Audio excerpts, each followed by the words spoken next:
Kahit patay na ang nanay ko, hindi ko susuwayin ng mga pangaral niya sa akin. Boyfriend ko na, nilalandi mo pa. Hindi naman ako boyfriend ah. I'm sorry, baka nabigyan kita ng wrong signals. I don't see you in that way, Carla. Ana, I already talked to Carla.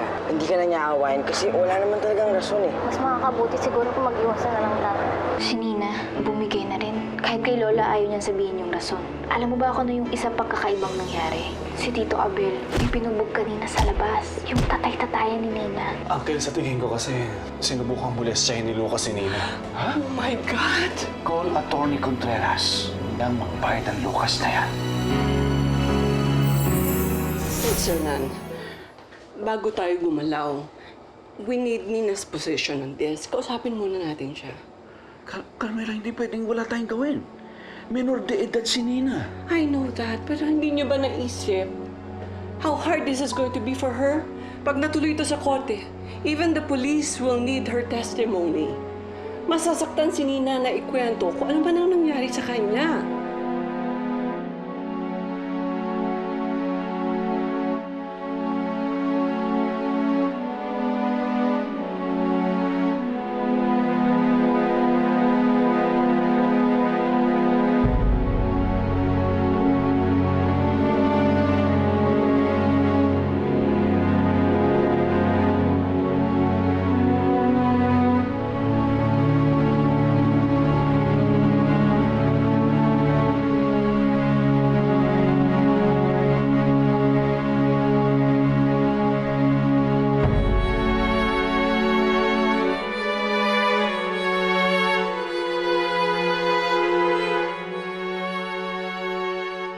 Don't you understand?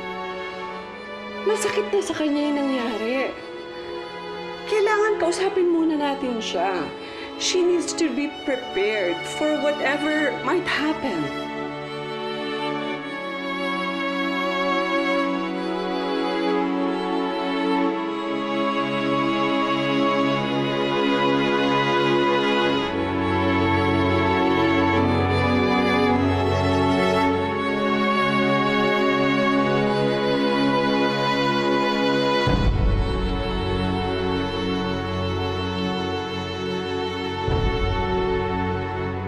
Auntie, pero kailangan muna makulong si Lucas. Paano makabalik siya sa Amerika? Abel, si Nina muna ang kailangan isipin natin, okay?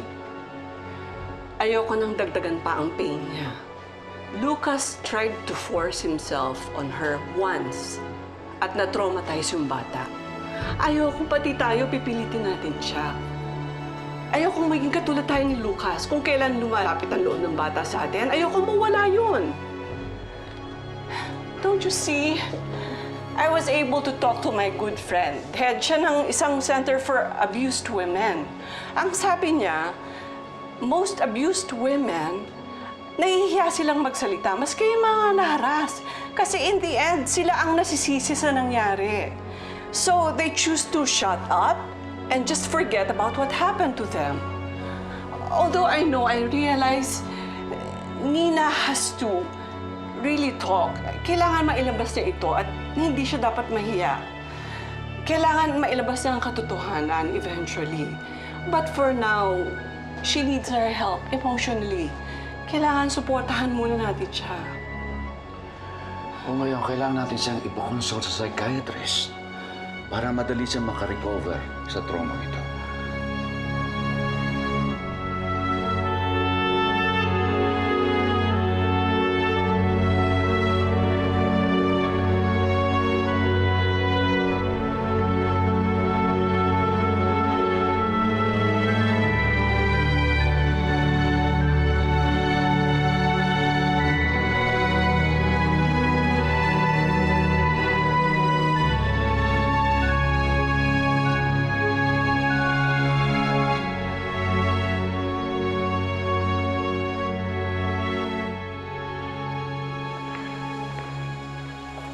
Ma. Hi. Late ka na naman. What do you mean, Carla? I'm always home on time. Ma, it's not what I meant. Ibig ko sabihin, late ka na naman sa mga nangyayari. Carla, if it's about the Ana Kareninas, I don't have the time. I don't care. Ma, it's not about them. It's Daddy. Alam mo ba nakapagsuntukan si Daddy dito kanina? What? Kanino? I don't know. Kahit si Lolo, hindi niya nga rin alam eh. Basta, he just attacked this man. Lucas? Yun ata yung daddy ni Nina. I tried asking him why, pero ayaw niya naman magsalita eh. Ano ba nangyayari? Why is he acting like crazy? Don't worry, Carla. I'll talk to your dad.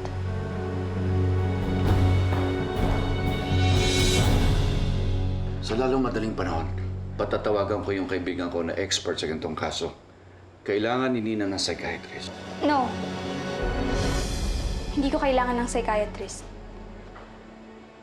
Hindi ako baliw. Nina, Iha, kailangan meron kang makausap na professional kasi hindi biro yung pinagdaanan mo eh. Lola, hindi ko kailangan yun. Please, don't be like Mommy. Lagi niyang pinipilit yan. Pero Nina, Lolo, hindi ako na-rape. Natutulog ako tapos pumasok si Daddy sa kwarto ko. Hinawakan niya yung legs ko. Pero nagising po ako kaya napigilan ko. Yun yung nangyari. Nina, you were really traumatized by what happened to you. Pero hindi mo lang napapansin. Nina, tama si Auntie.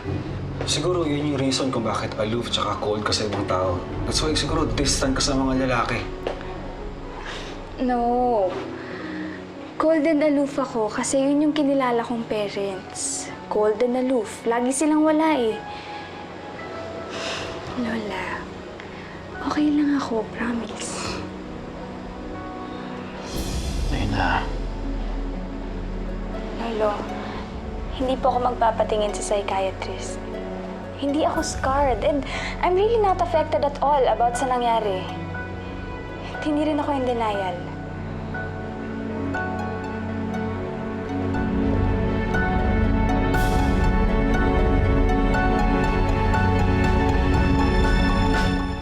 Napaka-strong talaga ng karakter ng batang yon. Unlike Karen and Anna. kaya siguro ayaw niya makapag-usap sa psychiatrist dahil kaya niyang dali ng problema na mag-isa. Pero, Uncle, Nina's very young. The topic's very sensitive. Kailangan niya kumonsulta sa psychiatrist. But how, Abel, nakita mo na how strong the girl is. Paano natin siya mapipilit? Auntie, siguro ngayon, okay siya, oo. Pero kasi bata pa siya eh. Pero paano pag tumanda na siya? Eventually, magmamanifest yung ginawa sa kanya ni Lucas. Kung ayaw niya, wala tayong magagawa. Masakit man sa loob ko. Sa ngayon, mas gusto kong pasayahin ang apo ko. Ayoko siyang saktan by forcing her to do something na ayaw niya. You're right, Sir Nan. Ang kailangan lang ngayon protektahan natin si Nina, lalo na kay Lucas. Di ba, Abel, sabi mo, gustong kunin ni Lucas si Nina? Yan ay hindi ko papayagan. Nina will stay here. At hindi siya pwedeng lapitan ng Lucas na yan. That's why we need to protect Nina first. Para hindi na maulit-uli ang nangyari sa kanya. Tama si Carmela, Abel. Pero sa totoo lang, natutuwa ako na ganyan ang concern mo kay Nina. Kung ipaglaban mo siya, parang anak mo siya. Uncle, Auntie, naawala ako doon sa bata.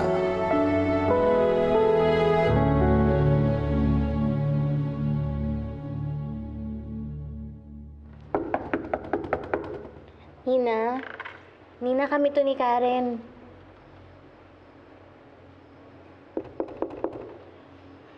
Nina. Nina, mag-usap tayo.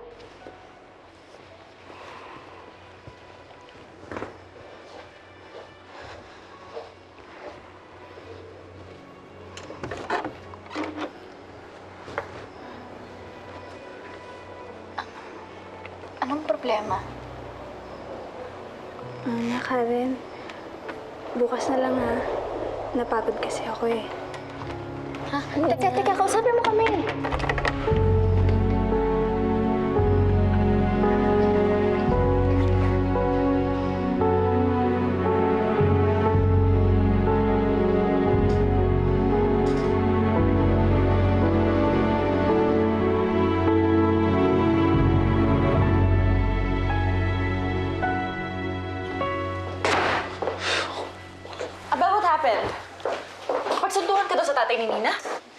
Ruth, huwag mo nang alamin. It's not important. Paano hindi importante? Si Nina ang pinag-uusapan natin dito. And may I remind you, hindi pa ako convinced sa alibi mo. Please, I'm tired. Sige na. Hindi pa tayo tapos, Abel. At hindi tayo matatapos hanggat hindi ka nagsasabi ng totoo. Ruth, ano bang gusto mong sabihin ko sa'yo? Kung bakit concern na concern ka sa Nina na yon. Pati si Carla napapansin na yung pagiging malapit mo sa kanya. Sabihin mo nga, Abel, ano mo ba talaga si Nina?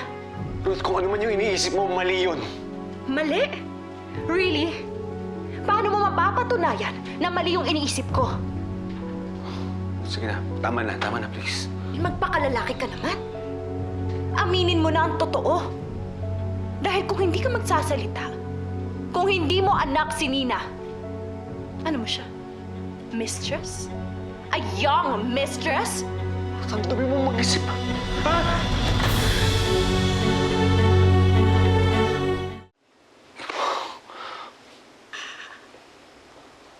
Oh my God! Sasaktan mo ako dahil lang sa batang yun? How dare you! I'm sorry, please. Huwag mo kasi ako i-provoke. Mapapatawad lang kita kung sasabihin mo ng totoo. So start explaining now! Sige na, never mind. Sa guest room na lang ako matutulog.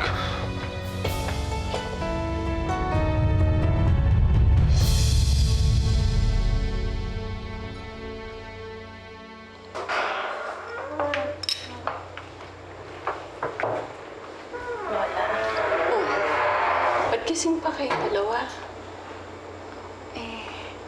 Hindi po kasi kami makatulog eh. Ayaw kaming kausapin ni Nina. Lola, ano po bang nangyari? Bakit po ba umiiyak si Nina? Bakit po ba nag-away si Tito Abel at yung tatay niya? Alam nyo, Ana Karen, medyo mabigat ang pinagdadaanan ni Nina ngayon, kaya kung maaari sana, huwag niyo muna siyang kukulitin tungkol dito, ha? Lola, gusto naman po namin siyang tulungan eh. Pero paano naman namin gagawin yun kung hindi naman namin alam kung anong problema? Alam nyo, minsan, ang tunay na kaibigan, kailangan yung presence lang nila. Kahit hindi magsalita. Ngayon kailangan tayo ni Nina. Lalo na kayong dalawa. Ha?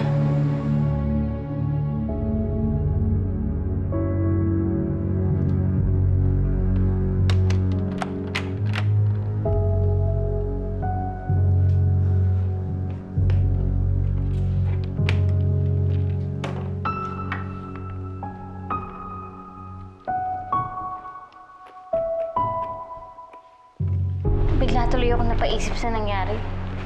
Kasi pati si Lola ayaw na magsalita. Ako nga rin eh. Akala ko ako lang yung madrama. Pati pala si Nina. Kaya ako umuwi kanina. Dahil gusto kong umiyak ng umiyak ulit. Pero bigla ko siyang naisip. Parehas kaming nawala ng ina. Kaya gusto ko siyang puntahan. Sa kanya ko gustong umiyak kanina. Karen, Alam kong pareho kaming nasasaktan. Pero nung nakita ko siyang umiiyak, grabe, Ana. Parang mas mabigat yung dinadala niya kaysa sa akin. at nalungkot ka kasi wala kang magawa. Mismo. Biro mo, magkakaibigan tayo, di ba? Pero hindi siya makapaglabas ng sama ng loob niya sa atin. Ana, sa tingin mo ba kaibigan pa rin ng turing niya sa atin? Oo naman, Karen. Kaibigan ko kayo ni Ana.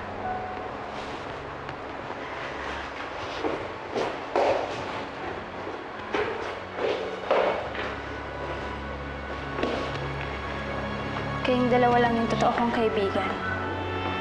Kaya, sana huwag niyong isipin na ayoko mag-share sa inyong dalawa. Wala lang naman yun eh. Pumunta si Daddy kanina tapos nagkasagutan lang kami. Nag-away kayo? Oo. Pero wala yun. Normal na away lang naman yun eh. Tsaka ganun talaga si Daddy minsan. Parang hindi niya ako naiintindihan. But I'm okay now. Sigurado ka? Oo naman, no? Tsaka lalo pa ngayon, no? Na-discover ko na sobrang concerned niyo palang dalawa sa akin. Thank you kasi magkakaibigan tayo.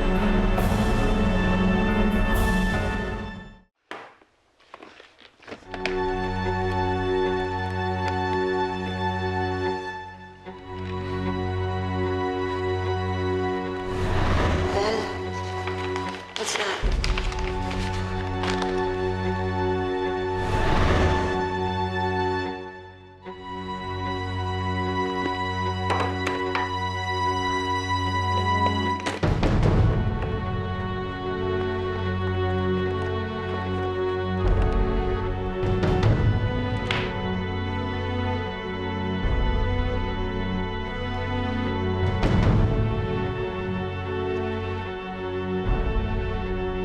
Sabihin mo nga, Abel, ano ho ba talaga si Nina? Ruth, kung ano man yung iniisip mo, mali yun.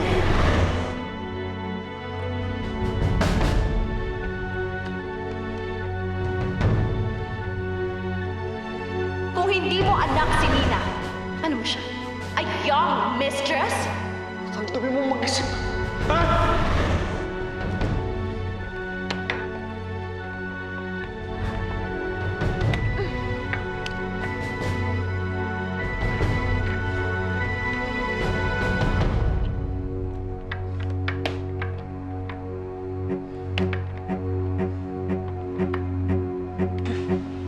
Malalaman ko na rin ang tinatago mo, Abel.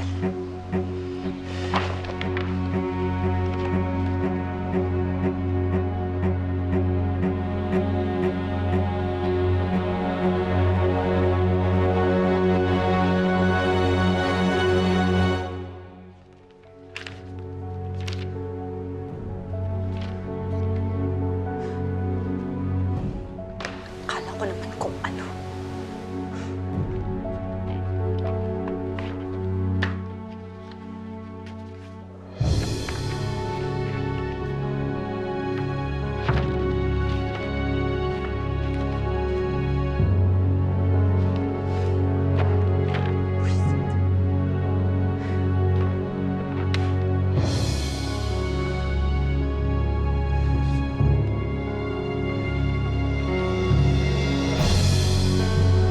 Alam ko may tinatago ka, Abel. Alam ko. Meron talagang hindi sinasabi ang si Nina. Ramdam ko. Hayaan mo na, Karen. Alam mo, ang sabi sa akin ni Inay, lahat daw ng tao may sikreto at may dahilan kung bakit hindi nila sinasabi yun. Kaya tama si Lola Carmela. Huwag na nating ungkatin yung sikreto ni Nina. May ganun pala talagang tao, no? Kayang itago yung mga nararamdaman nila. Hindi kasi ako pinalaking ganun eh. Ang sabi ni Inay, Karen, ang sabi niya masama magkimkim. Kasi papangit ka. Madali kang tatanda. Kaya kahit kailan, hindi ko natutunang itago yung mga nararamdaman ko. alam mo, Karen, hanga talaga ako sa inyong dalawa ni Nina. Kasi ang lakas-lakas ng loob niyo. Kaysa naman ako, na palagi na lang umiiyak. Kaya pag pinanghihinaan ako ng loob, iniisip ko na lang na hindi lang naman ako yung nalulungkot. Tayong tatlo. Nasasaktan ako sa mga nangyayari sa nanay natin.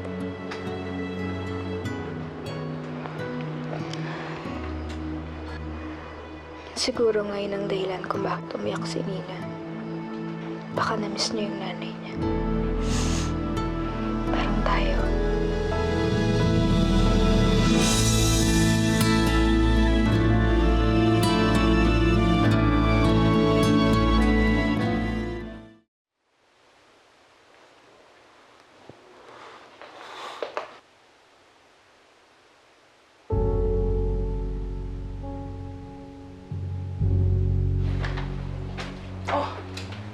Why are you here? Akala ko ba sa guest room ka matutulog? you do this? No? Yes. Dahil may tinatago ang magaling kong asawa. You are really impossible. Kung nakakalimutan mo, Abel, I am good with riddles. Kaya yung sikreto mo, paikot-ikutin mo man, masosolve ko rin.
Kunti lang inumin mo, okay na. Tapos pag ininom mo to, mawawala lahat ng pain.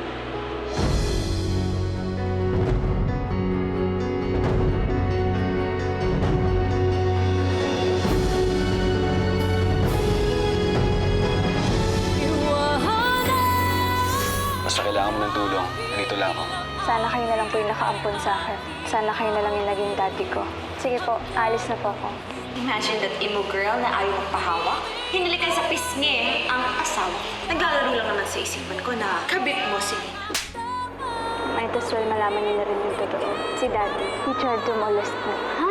Gusto mo mag-cutting classes tayo? Kaya alam mo kung na pwede natin puntahan. Sigurado mo i-enjoy ka. Game? Gimmick? Clubbing? Sigurado namang hindi ako papayagan.